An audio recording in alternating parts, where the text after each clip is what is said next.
Hulyo at 30 taong 2017, alas 2:30 ng madaling araw, umalingaw-ngaw ang naturang kabi-kabila ang putok ng baril sa mismong lugar ng animoy mga kinatatakutang personalidad sa lugar ng Uzamis, Misamis Occidental.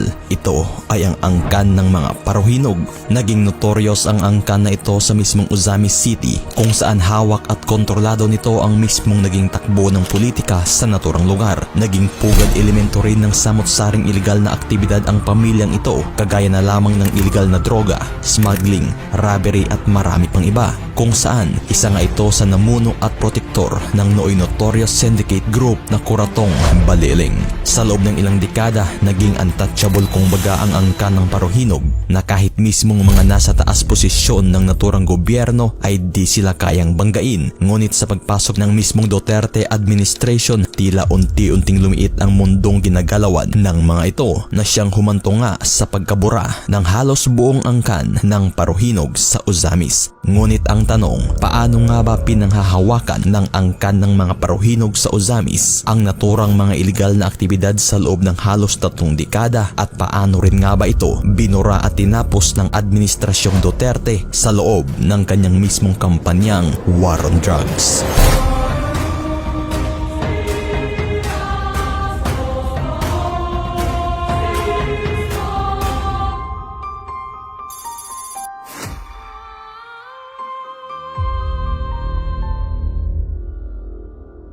Dekada 80 nang unti-unting sumibol at lumakas ang puwersa ng mga komunista sa ating bansa. Ito ay kasunod ng pagpapatalsik sa nooy administrasyong Marcos na isa sa mga tumugis at lumaban sa naturang mga rebelyon. At nang dahil sa tila mahinang aksyon ng kasunod na administrasyon na labanan at sugpuin ang pag-usbong ng komunista sa ating bansa, lalo't mismo sa isla ng Mindanao, dito na bumuo ng isang anti-communist vigilante group ang pamahalaan na pinangangasiwaan ng 101st Battalion na nakabase sa Misamis Occidental under Army Major Franco Calanog. Dito na ginamit ng militar ang nooy samahang tinatawag na Botanical Youth Club na isa sa nakapag-establisa ng anti-communist group o mas kinilalang Kuratong Baliling under supervision of Army Major Franco Calanog. At nang dahil kinailangan itong pamunuan ng isang personaheng matapang at may lakas loob, dito na itinalaga bilang leader ng organisasyon si Octavio Parohinog Sr. o mas kilalang Ongkoy, na isa sa pinakamaimpluwensyang angkan sa syudad ng Uzamis. Naging isa rin ang angkan na ito sa mga kinakapitan ng politiko sa kanilang lugar, nang dahil nga sa pagiging protektor nito na may napakamalawak na impluwensyang dala. Maliban sa pagiging popular,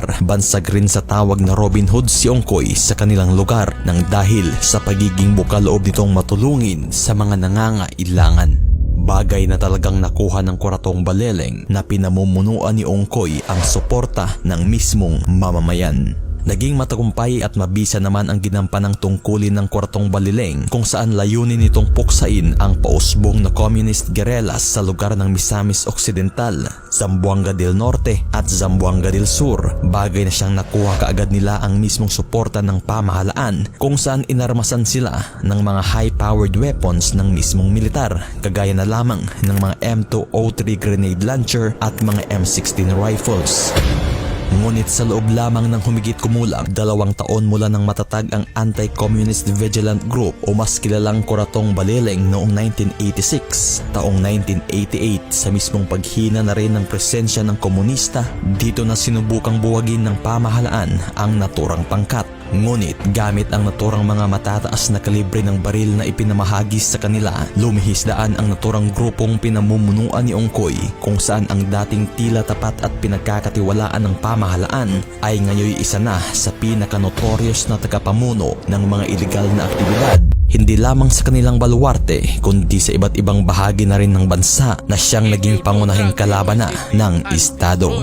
Bagay na unti-unti nang mas dumami pa ang naging kasapi ng Kuratong Baliling na siyang pahirapan ng kontrolin ng militar. Naging marahas na rin ang aksyon ng naturang grupo, kung saan nasasangkot na ang mga ito sa naturang drug trafficking, armed robbery, illegal gambling, murder, extortion at marami pang illegal na aktibidades. Naging talamak man ang lantarang iligal na gawain ni Octavio Paruhinog alias Ongkoy kasama ang notorious syndicate group na Kuratong Balileng, tiyak na tila wala sa bokabularyo nito ang salitang takot kahit pat naging wanted na sa mga otoridad. Ngunit isang araw taong 1990, tila napirmahan na sa lapid ang huling hininga ni Ongkoy nang ito'y matsyempohan ng 5 tauhan ng Philippine Constabulary sa isang sabungan sa Ozamis City. Ngunit nang ihain na sana ang naturang arrest warrant ukol sa kasong illegal possession of explosives, dito na nanlaban si Ongkoy kung saan tila wala itong balak na sumukong buhay. Kaagad na nakipagpalitan ito ng balas sa mga otoridad na siyang humantunga sa kanyang pagkatodas. Bagamat nabura na ang kinilalang leader ng Kuratong Balileng, hindi ito naging hadlang upang humina ang naturang grupo. Sa halip ay mas lalo ba lamang itong lumawak at mas dumami ang koneksyon sa iba't iba pang mga notorious syndicate group.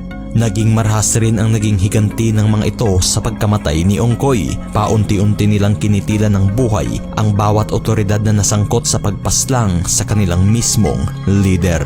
Ang video na ito ay hatid ng 1xBet, ang numero 1 legit betting site na pwede kang kumita ng pera. Mag-register gamit ang ating promo code upang makakuha ng 7,000 pesos bonus sa unang deposit. Marami ding laro ang pagpipilian at tumaya sa mga paboritong sports kagaya ng NBA at PBA. Easy access na rin ang cash in at cash out dito gamit lang ang GCash. Ano pang hinihintay mo? Click mo na ang link na nasa comment section. Ngunit ang Noy isang grupo lamang ng Kuratong Balileng ay ngayoy naging 3 pangkat na, kung saan ay pasa ito at pinamumunuan ng mismong mga anak ni Ongkoy na sina Renato Paruhinog alias Nato, Reynaldo Paruhinog alias Aldong at Carlito Calasan alias Dodo Miklo na kinilalang pamangkin ni Ongkoy Paruhinog. Ang naturang magkapatid na si Renato at Reynaldo ay ang namuno sa naturang operasyon ng Kuratong Balileng sa mismong bahagi ng Metro Manila at iilang bayan sa Visayas. Pangunahing target ng mga ito ay ang panluloob sa mga bangko, armored cars at mismong kidnappings, habang ang mismong pamangkin ni Octavio na si alias Dodo Miklo ay namuno naman sa naturang iligal na aktibidad sa mismong syudad ng Iligan, General Santos at sa ilang bahagi ng Visayas. Pangunahing target rin ng naturang pangkat ay ang panluloob sa mga bangko, pangho-hold up at specialized rin umano ito sa mismong extortion activities. Isa sa mga pinakatumatak na operasyon ng Kuratong Balileng ay ang nangyaring pagnanakaw nito sa isang bangko sa Tangub City noong 1988, kung saan nasamsam nito ang halagang 2 milyon. Suspek rin ang mga ito sa naturang Monte de Piedad armored van robbery sa mismong Rojas Boulevard noong 1990, kung saan 12 milyones ang kanilang natangay. Mismong suspek rin ang mga ito sa Traders Royal Bank robbery sa Buendia noong 1991 na umabot rin sa halagang 12 milyones ang nasasabing pera na kanilang natangay. Abril 23 taong 1993 nang maaresto ng mga otoridad ang nooy may patong na sa ulong 600,000 pesos na si Renato Paruhinog na wanted sa kasong 18 counts of criminal cases. Hanggang sa kasunod na taon, buwan ng Marso taong 1994, sumuko na sa mismong Camp Aguinaldo ang 2 kapatid ni Renato na si Reynaldo alias Aldong Paruhinog at kapatid ring si Ricardo alias Ardot Paruhinog. Hanggang kalaunay sa patuloy na pagtugis ng mga otoridad sa iilan pang namuno sa operasyon ng Kuratong Balileng na tsyempohan at natodas rin ng Presidential Anti-Organized Crime Task Force agents ang kanilang mismong pinsan na si Carlito Calasan alias Dodo Miklo sa mismong syudad ng Cebu. Ngunit sa paglipas lamang ng 2 taong pagkabilanggo na ibasura ang mga kasong inihain laban sa magkapatid nang dahil umano sa kawalan ng ebidensya at nang tila malayang-malaya na ang magkapatid na ito, dito na nila pinasok ang mundo ng politika kung saan tumakbo at nanalo bilang barangay captain si Reynaldo Paruhinog alias Aldong. At sa naturang 1998 congressional election, tumakbo naman ang kapatid nitong si Renato Paruhinog, ngunit natalo ito. Ngunit ng mga panahong iyon, ayon sa mga nakalap na impormasyon ng Intelligence Service of Armed Forces of the Philippines, sadyang nilihis at iniba na naman ng pamilyang Paruhinog ang kanilang illegal na gawain sa pagkakataong ito. Sangkot na naman sila sa naturang smuggling ng daang-daang libo ng bigas, asukal, sigarilyo at mismong mga illegal na droga na pinapalusot umano sa mismong port ng Ozamis at Cebu. Mas lalo pa ding tumindi at lakas loob na ito sa kanilang iligal na gawain ng di umano'y nakipag-alyansa ito sa nooy notorious ring Taiwanese triad kung saan malaya itong nakapaglabas-pasok ng iligal na bisyo. Ayon pa na isang drug factory rin ang di umano'y naka-operate na sa mismong barangay Tinago, Ozamis City na kung saan protektado umano ito ng mga malalaking Chinese business owners. Hanggang taong 2001, ang naturang magkapatid na Aldong at Nato ay matagumpay nang nakakuha ng pwesto sa gobyerno. Si Aldong na nanalo bilang mayor ng Ozamis City at si Renato naman na nanalo bilang provincial board member ng Misamis Occidental. Ngunit taong 2002, buwan ng Pebrero pitsa 15, bulagta ang inabot ng tambangan si Renato Paruhinog habang naglalakad sa Calao Street, Ermita District, Manila.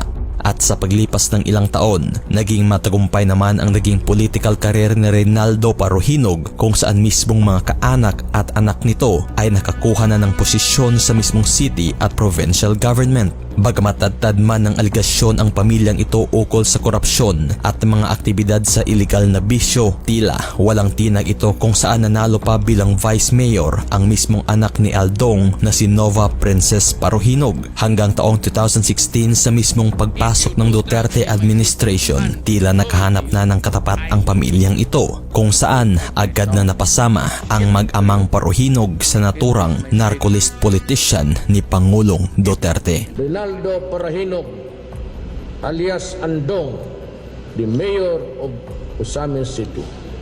Nova Princess Paruhinog Chavez used to be the wife of, I think, Colanco. Dito na rin kaagad pinasinungalingan ni Aldong ang umano'y aligasyon ni Duterte ukol sa koneksyon niya sa isang high-profile inmate sa Bilibid na si Herbert Ampong Colango. At nang dahil sa tila panay na pagtanggi ng mismong pamilya at kawalang kooperasyon din sa pamahalaan na sumuko, Hulyo at 30 taong 2017 sa oras na 2:30 ng madaling araw sa pamumuno ni Police Lieutenant Colonel Jovi Espinido kasama ang iilang miyembro ng CIDG Region 10, Misamis Occidental Police Provincial Office at mga kapulisan ng Ozamis City Police Station. Nagtungo ito sa naturang mga Paruhinog residents ng Barangay Baybay San Roque at Baybay Santa Cruz. Bit-bit ng mga otoridad ang matataas na kalibre ng baril at mismong mga arrest warrant laban sa mag-amang Paruhinog at ng iilang miyembro ng kanilang pamilya na di umunoy may hinahawakan itong iligal na armas. Ngunit ayon sa naging pahayag ng mismong head ng Misamis Occidental Police Provincial Office na bago pa man umano nila na ihain ang naturang arrest warrant, talagang sinalubong na umano sila ng mga bala galing sa mismong tauhan ng mag-amang Paruhinog. Bagay na dito na nangyari ang palitan ng putok. Tumagal ng humigit 2 oras ang naging palitan ng bala ng magkabilaang panig bago pa man tuluyang makontrola ng otoridad ang naturang sitwasyon. At nang pasukin na nila ang mismong bahay na kinaroroonan ni Reynaldo Paruhinog, tumambad na lamang ang katawan nito kung saan todas na ang mismong alkalde. Kasama sa nasawi ang mismong asawa ni Aldong, kapatid nitong si Octavio Paruhinog Jr. na board member ng kanilang lalawigan at mismong kapatid nilang babae na si Mona Paruhinog at ilan pang mga tauhan ng naturang pamilya. Dito na rin na-recover ang mga nakaimbak na matataas na kalibre ng baril. Nakuha rin ang mga grenade bags, illegal na gamot at mismong cash na nasa milyones ang bilang. Dito na rin naaresto ng mga otoridad ang isa sa mga pangunahing pakay nila sa operasyon, ang anak ni Aldong Paruhinog na si Vice Mayor Nova Princess Paruhinog at ang kapatid nitong si Reynaldo Paruhinog Jr. Matapos ang madugong operasyon ay talagang sumibol ang mga haka-hakang kagaya umano ng pagkapaslang ni Octavio Paruhinog Sr. ay talagang maghihiganti din umano sila sa mga pumaslang kay Aldong, bagay na siyang tinawanan lamang ni Police Lieutenant Colonel Jovi Espinido at talagang hinamon pa nito upang nang magkakaalaman kung sino nga ba talaga ang tunay na matapang. Ang naturang pagpuksa sa naturang iligal na gawain ng mga angkan ng Paruhinog sa Ozamis City ay talagang isa lang sa mga pinakatumatak na kaganapan sa kampanyang War on Drugs ng Administrasyong Duterte. Bagay na siyang talagang umabot na ang mitsa ng mga ito sa kamay na bakal ng pamahalaan na siyang muntik ng bumura sa buong angkan ng Paruhinog sa Ozamis na dekada-dekada nang namayagpag sa kanilang naturang lalawigan.